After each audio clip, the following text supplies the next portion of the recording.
নতুন বাংলাদেশ, নতুন রাজনীতি এবং রাজনীতির নতুন বন্দোবস্ত এমন অনেক স্বপ্ন দেখিয়েছিল জাতীয় নাগরিক পার্টি এনসিপি। মূলত 5 আগস্ট পরবর্তী সময়ে অর্থাৎ অভ্যুত্থানে নেতৃত্বদানকারী যে ছাত্ররা ছিল, যে শিক্ষার্থীরা ছিল, তাদের মাধ্যমেই গঠিত নতুন রাজনৈতিক প্ল্যাটফর্ম জাতীয় নাগরিক পার্টি এনসিপি এমন অনেক স্বপ্নের কথা বলেছিল যখন নতুন বাংলাদেশকে তারা সামনে এগিয়ে নেওয়ার জন্য কাজ করছিল। সেই স্বপ্ন কি শেষ পর্যন্ত টিকে থাকলো? বিশেষ করে আজকে যখন জাতীয় নাগরিক পার্টি এনসিপি জামাতে ইসলামের সঙ্গে ফাইনালি জোটে চলেই গেল। আজকে বিকালে অর্থাৎ রোববার বিকালে জামাত ইসলাম থেকে একটি সংবাদ সম্মেলনে বলা হয়েছে নতুন একটি জোটের আত্মপ্রকাশ হলো। 10 দলীয় জোট, অর্থাৎ জামাত ইসলামের আগের যে 8টি দল নিয়ে জোট ছিল সেই জোটে আজ রোববার যুক্ত হলো এনসিপি এবং কর্নেল অলি নেতৃত্বাধীন এলডিপি। এই নতুন যে জোট, 10 দলের যে জোট, সেই জোট হয়তো আগামী নির্বাচনে প্রতিদ্বন্দ্বিতা করবে বিএনপির নেতৃত্বাধীন যে জোট আছে তাদের সঙ্গে।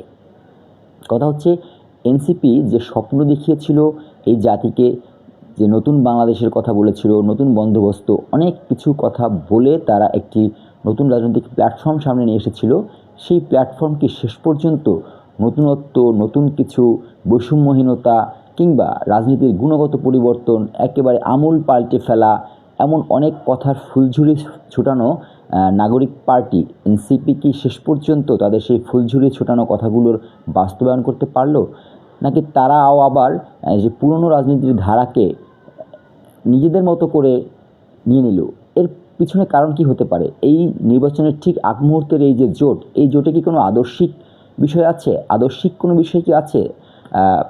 5 আগস্ট পরবর্তী সময়ে শোনা যাচ্ছিল যে এনসিপি জামাতের বি টিম। আদর্শিক বিষয় যদি থেকেও থাকে তাহলে কি সেই বি টিম তত্ত্বকেই তারা বাস্তবায়ন করলো? একই সঙ্গে কিন্তু আবার এই এনসিপিতে যারা 30 জন নেতা, তারা নাহিদ ইসলামকে চিঠি জানিয়েছে যে জামাতের সঙ্গে জোটে যেতে তাদের আপত্তি আছে। এবং গতকাল শনিবারেই তাসনিম জারা, এনসিপির একজন গুরুত্বপূর্ণ নেতা, তিনি দল থেকে পদত্যাগ করে স্বতন্ত্র প্রার্থী হিসেবে নির্বাচনের ঘোষণা দিয়ে রাখলেন। সব মিলিয়ে এই জোট যে সমীকরণ নিয়ে সামনে আগাচ্ছে, সেই সমীকরণ শেষ পর্যন্ত কতটা সফল হয়, ভোটের মাঠে তারা কতটা ভালোভাবে কাজ করতে পারে, সেটাও নিশ্চয়ই এখন দেখারই অপেক্ষা। নতুন বাংলাদেশ, নতুন বন্দোবস্ত কতটা তারা সামনে করতে পারে, আজকের জোটের মাধ্যমেই সেটার এক ধরনের কবরচিত হয়ে গেল কিনা সেটাও ভাবতে হবে। এবং যদি সেটা নাও হয়, ভবিষ্যতের দিকে তাকিয়ে থাকতে হবে তারা যে প্রতিশ্রুতি দিয়েছিল, যে স্বপ্ন জাতিকে দেখিয়েছিল, তারই বা কতটা বাস্তবায়ন করা গেল।